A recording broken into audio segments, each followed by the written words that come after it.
Bonjour à tous, le dernier point de ça commence ici. Notre actualité du jour portera sur Ici tout commence, 880. Suleiman est expulsé de l'Institut. Le terrible secret de Matteo révélé. Antoine est très stressé car son fils est au gave. Pénélope tente de le calmer et lui raconte qu'elle disait faire confiance à Suleiman. Suleiman a été inculpé, il restera libre en attendant son procès. Suleiman retrouve son père Antoine à l'Institut. Antoine promet à son fils de le sortir de là, il croit en lui s'il lui dit qu'il n'a rien à voir avec l'attaque de Yann. Bérénice estime que Suleiman ne devrait pas retourner en classe par respect pour Yann. Il en va de même pour les objets Maya. Claire demande l'avis de Yann, il n'aime pas que Suleiman reste.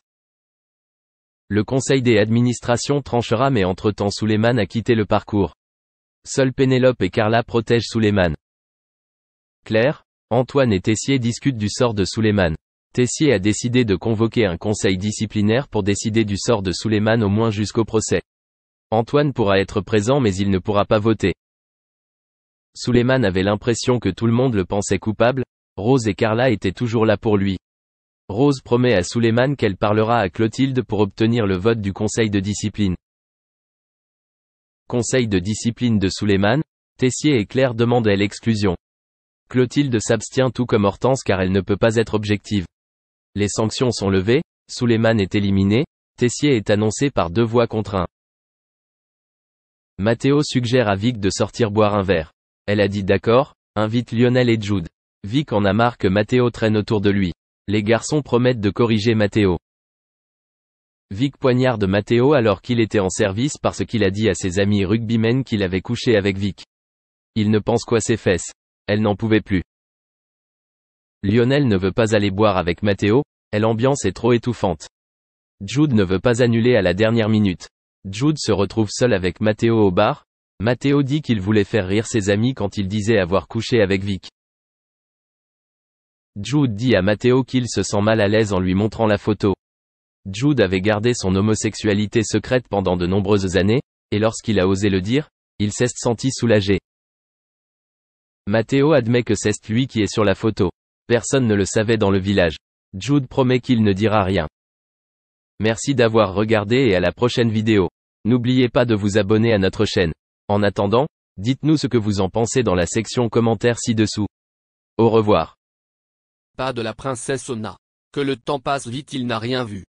Certes, notre équipe vous précise que ce n'est pas une première pour lui. Avec Delphine Valette, il a eu une ravissante Chloé. Hélas, s'il devait comparer son attitude auprès de ses 2 progénitures, il a énormément de regrets concernant l'aîné. Comment éduquer une fille quand on soi-même tout fait pour rester infantile? À l'époque, il avait à peine 35 ans. Comme on le sait, une majorité d'hommes ont du mal à gérer le cap de la quarantaine. Aujourd'hui devenue réalisatrice, on croise les doigts pour que ces 2-là arrivent à nouer une relation différente. Promis, dès qu'on a des informations à ce sujet, on vous tient au courant. Mais Frédéric Beigbeder est également l'heureux géniteur de Léonard. Depuis 4 ans, son prince le comble de bonheur. Or, lors de la grossesse, un événement fâcheux aurait pu faire basculer le précieux équilibre du romancier. Le gynécologue nous avait dit que ce serait une fille, on a décidé de l'appeler Léonore, mais il s'était trompé. Heureusement pour le couple, ils rebondissent immédiatement et adaptent le prénom en conséquence. C'est aussi simple que cela. Cet épisode est donc devenu sujet à rigolade alors qu'auparavant ça aurait pu muter au tsunami. Dans un sourire plein de bienveillance et de complicité, il rajoute que son bambin aura de quoi raconter à son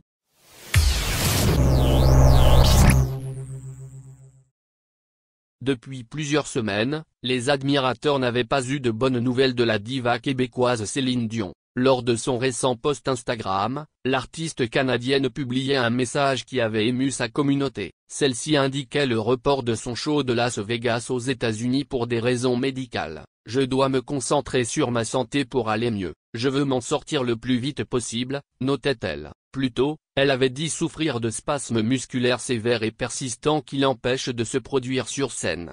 Un état qui préoccupe les inconditionnels de la chanteuse, comme l'actrice Valérie Lemercier, réalisatrice d'un long métrage inspiré de la vie de l'artiste. Aline, on n'a pas de nouvelles.